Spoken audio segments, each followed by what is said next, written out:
Come in. Hi Amir, sit down.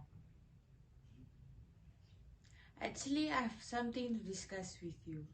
I've heard rumors that Asaf harassed Hassan, and you witnessed everything, but you didn't help him. Is that true?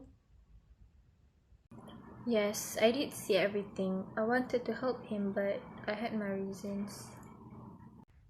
If you witnessed everything, then why you didn't help him? Even before the incident, you both won the kite competition, right? You spend most of your time together in this peaceful Kabul, playing around, roaming on the streets. And I know Hassan had always stood up for you whenever Asaf had attacked you. But why this time you did not do the same thing for him? At that time, I was frightened and jealous of Hassan, as Baba had always ignored me and only cared for him. Baba seemed to favor him for being manlier, and I think Baba blamed me as I was the cause of my mother's death. I only had Rahim Han who understood me better. He had always supported me and my passion in writing, so if I were to help Hassan during that time, I would not get to bring the kite home to make Baba proud of me.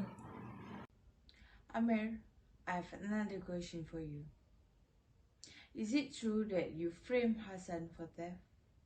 And because of that, he falsely confessed to it, and he decided to leave all of us here. Amir.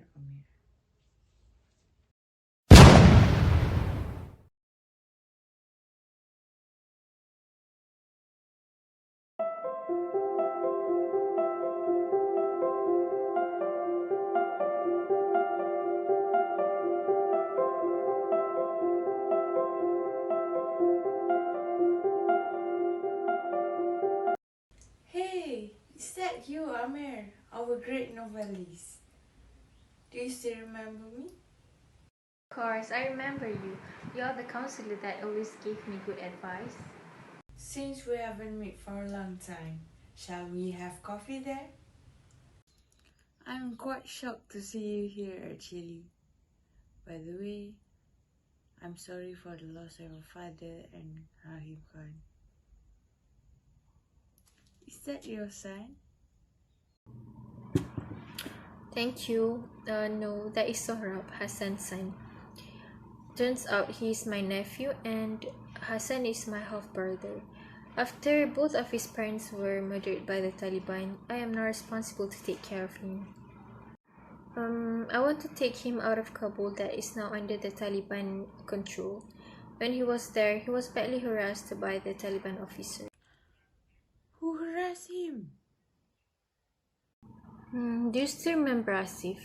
Sadly, it was him. Wait, did you mention the Taliban officer? I've seen on news how bad he treats people in Kabul.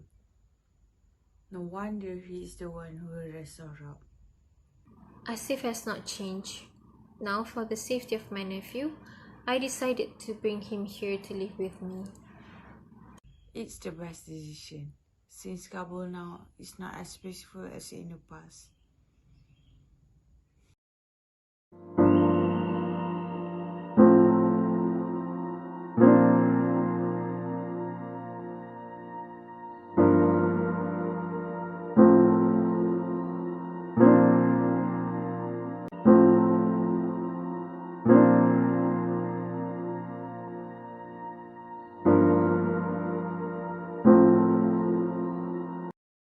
One of the issues in the Kite Runner is social disparity that can be seen between the majority ethnic Pashtun and the minority Hazara.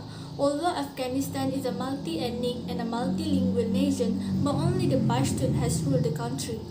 The closest example that we can see is between Amir, who is a Pashtun, and Hassan, who is a Hazara.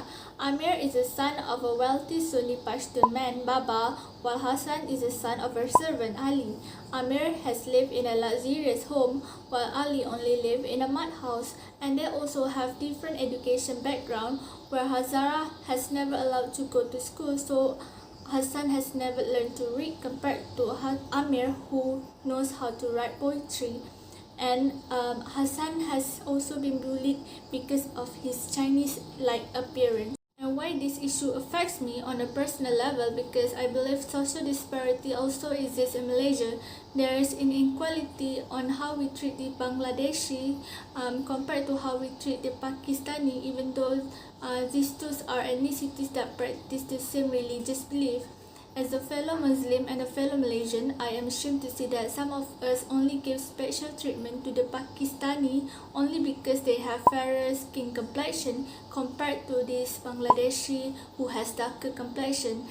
And from my personal experience, I can see that some of my friends would call these Bangladeshi men as gangsters or even pervert when they do not do anything, compared to these Pakistani men who are like an eye candy to them. And in conclusion, I believe that social disparity exists even in the ethnicities who practice the same religious belief because of stigma and prejudices, and we must put this issue to a stop.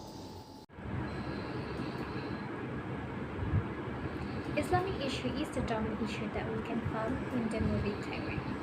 Islam is negatively presented in the movie because of the aggression of the Taliban. The politics of Afghanistan is based on Islam. However, the Taliban, who is in control of the country, they use religion, they use Islam as an excuse for their violence. For example, they use Sharia law to oppress women and to justify their violent behavior. And as a result, the Taliban are seen as the epitome of Islamist terrorism. And this is also a case of real life as well, and it does not only happen in the movie. This has affected me on a personal level because I am Muslim as well, and I am definitely not a terrorist.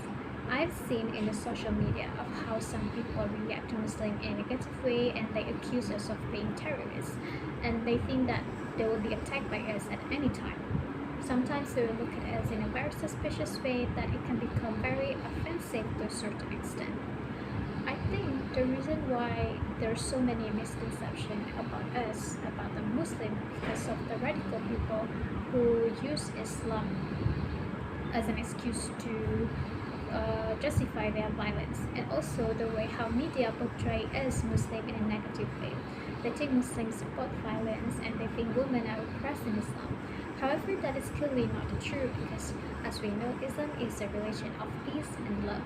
Islam's vision of the human life on earth is underlined by harmony and peace with all of the creatures on this planet. Peace in Islam is not merely an absence of war. It is the elimination of the grounds of violence and conflict, waste, oppression, and corruption. So that's how the misconception of Islam can affect me on a personal level. That's all for me. Thank you.